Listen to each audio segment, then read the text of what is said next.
Hey guys, as I was editing this video, I realized that I forgot to mention a couple of things. As you can see, the title of this video is something that I'm going to talk about. And if you are someone who triggered by this topic of this video, please make sure you ignore it and don't watch this video. And I will see you guys in my next video. Hey guys, welcome back to my channel. So today's video is very hard for me to do because this is something that happened to me a long time ago and I never really talk about it, and I feel like this is time now I should share with you guys. And oh my gosh, I am shaking. I follow this page on Instagram. It's for Haitian American, and one day as I was scrolling down and I saw this girl who shared her story about how life was for her at the orphanage. She was sexually abused in that orphanage, and after I watched her story and what she had to say, it was very similar to my story. And she is sharing her story to help others that have been to the same situation as her, so that they can make their voice heard, so they can talk about it and then don't keep it to themselves, so that we can do something about it, so it's not keep happening. So all right, then after I watched her video and I thought about it, I'm like, okay, I think I'm gonna share my story because since mine is very similar to hers. When I was about 13, 14 years old, I remember one night, me and my sisters, we were in the street dancing because my dad, he has a little boutique where he sell like beverages. So every night he will have loud music. So we would just be in the street dancing, and that was something normal for us.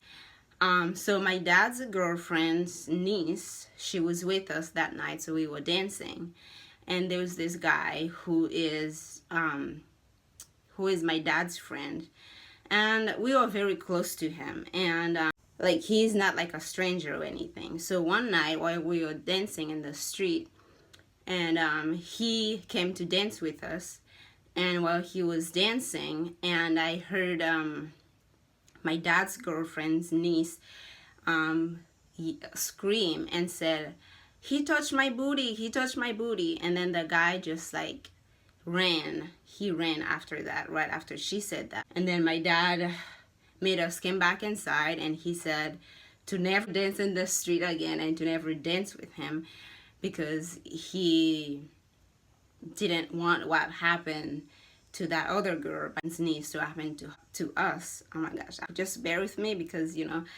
I'm super nervous.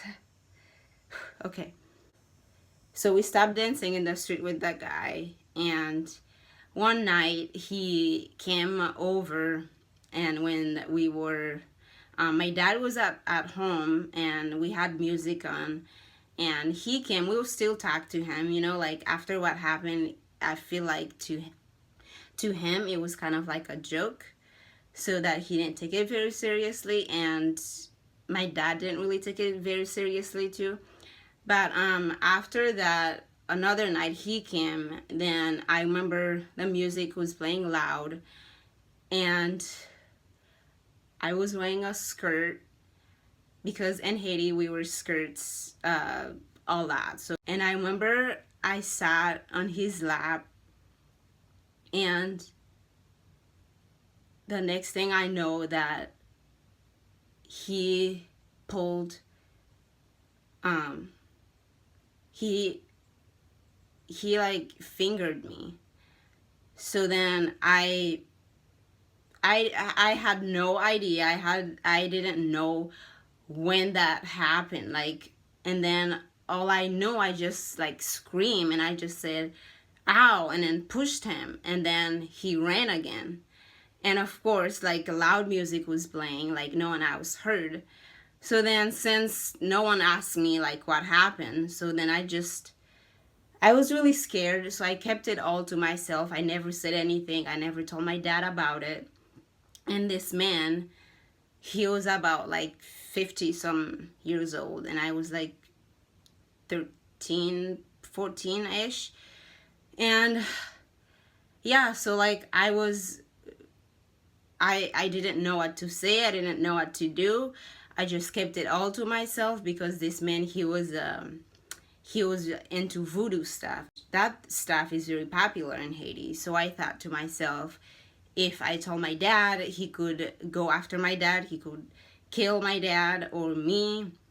And I know my dad is very protective of me and my sisters. So I didn't want to tell him so that he will make a big deal out of it and talk to him and then have a big chaos. So I just kept it all to myself. I was like, it's fine, I'm gonna be okay. But then really I wasn't, because I was I was thinking to myself, like, since this guy's into voodoo and witchcraft, that he probably did something to my body, that I may never be able to have a boyfriend. I may not get married in the future because of what he did. So then I just pushed it aside, and no one in my family in Haiti knew. Like, they don't know what he did to me. Then after the earthquake, when I went to that orphanage to visit my mom. So as you guys know, I talk about that orphanage that I lived in for about 2 years. So this one was a different orphanage. This one was a lady that was in charge of it. So that lady, she has two sons, and one of them pretty much known for child molested or molester, whatever, however you say it. So when I was at that orphanage, I didn't live there. I just went there to visit my mom, because that's where my mom worked.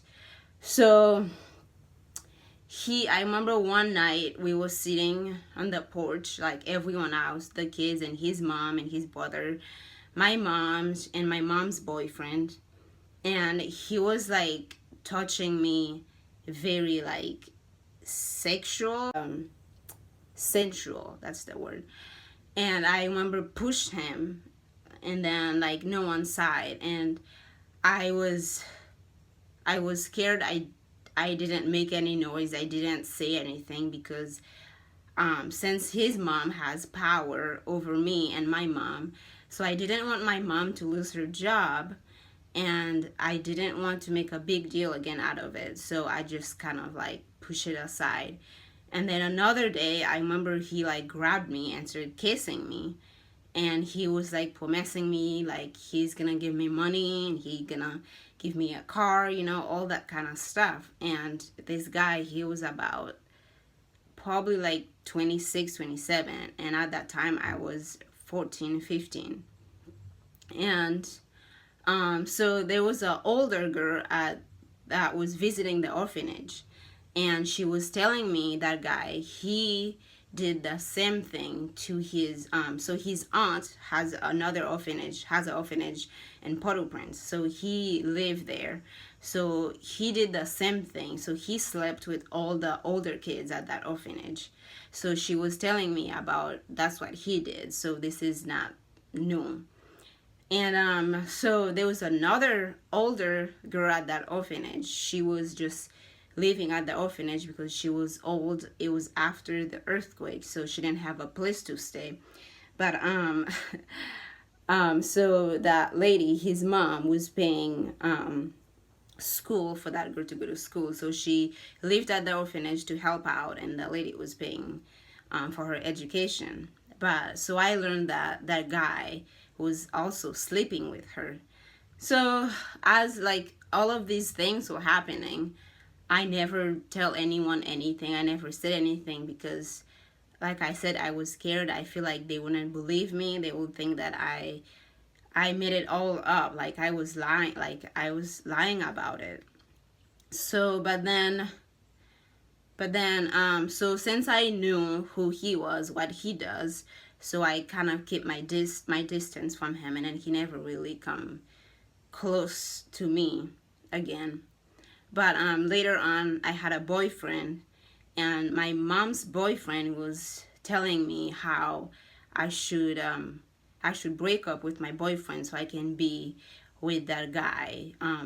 The lady who's the owner of the orphanage. I should be with his son. Well, I should be with her son because he is rich and he can buy me all these things. So that was my mom's boyfriend was telling me I should be with that guy, which he didn't even know what that guy did to me.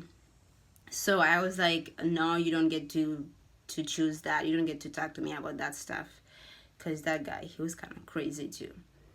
But then so that was kind of what my mom's boyfriend wanted me to be with that guy, like I said. But I never tell my mom or my mom's boyfriend about him. I kept it all to myself again. I just, because I feel like